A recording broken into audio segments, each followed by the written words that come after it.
என் உயிரினும் மேலான ஆத்ம பந்துகளுக்கு எம்பெருமானை பிரார்த்தித்த ஆசீர்வாதம். மாட்டுப்பொங்கல் திருநாள், இது உழவர் திருநாள்னு சொல்லலாம்.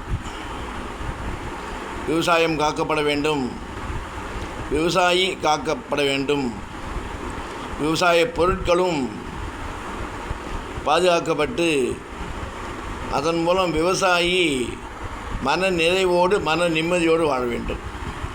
அதே மாதிரி தான் மாடு. நம்மளாவது போய் நினச்சா நேரம் எடுக்க முடியுது, மாடால் முடியுமா? அதை ஓட்டி கீட்டு உழுது வண்டி மாடை சுமையை தூக்கிண்டு அந்த முதலாளியே பார்த்து ஓய்வு கொடுத்தா தான், ஓய்வு கொடுக்கச்சே தான். பசிஞ்சு சாப்பிட முடியுமா? டயத்து பார்த்து கொடுப்பா, என்னாலும் மாடு மாதிரி உழை அப்படின்னு சொல்லுவா பெரியவாளாம் அந்த இடத்துல. ஏன்னா அப்படி உழைக்கும் மாடு. நேரங்காலம் பார்க்காம நம்ம தூங்குகிறோம். சில நேரத்தில் பார்த்திங்கன்னா வண்டி மாடு உடச்சி மாடை கட்டி விட்டு அதை ஓட்டுறவன் தூங்கிடுவான்.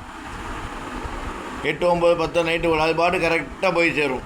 எவ்வளோ ஞானத்தை கொடுத்துருக்கான் பாருங்கள். நம்மளோட அறிவு கம்மியாக இறைவன் படைத்தாலும் எந்த இடத்துக்கு போய் சேரணும், எப்படி போய் சேரணுன்ட்டு அலுங்காமல் குலுங்காமல் டிராஃபிக்கில் ஓரமாக போய் அவ்வளோ வணக்கத்துக்குரிய, வணங்கப்பட வேண்டிய, போற்றப்பட வேண்டிய, போற்றி வாழ்விக்க வேண்டிய ஜீவனாக திகழக்கூடியது மாடு. மாட்டுப் பொங்கல் என்ற திருநாள் வருஷத்தில் ஒரு நாள்.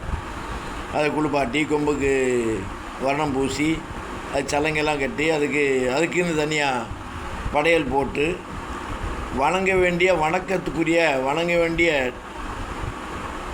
ஜீவன் சொல்லுடைய வணங்க வேண்டிய ஆத்மா, வணங்க வேண்டிய தெய்வம்னு சொல்லலாம்.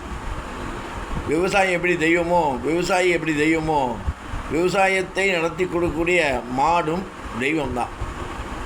நம்மளால் கஷ்டம்னு சொல்ல முடியும், ஓரம் ஒதுங்க முடியும். அதால் கஷ்டம்னு சொல்லி ஓரம் ஒதுங்க முடியாதுல்ல.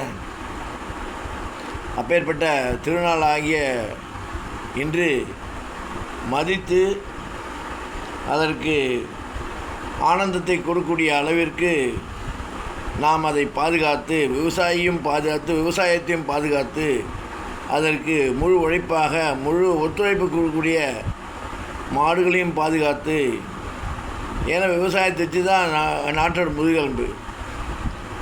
அப்பேற்பட்ட உன்னதமான திருநாளாகிய இன்று மாட்டுப்பொங்கல் திருநாளில் நாம் போற்றி வணங்குவோம், போற்றி பாதுகாப்போம், நாட்டின் வளத்தை பெருக்குவோம் என்று கூறிக்கொண்டு ராமானுஜன் திவ்ய திருவடிகளே சரணம்.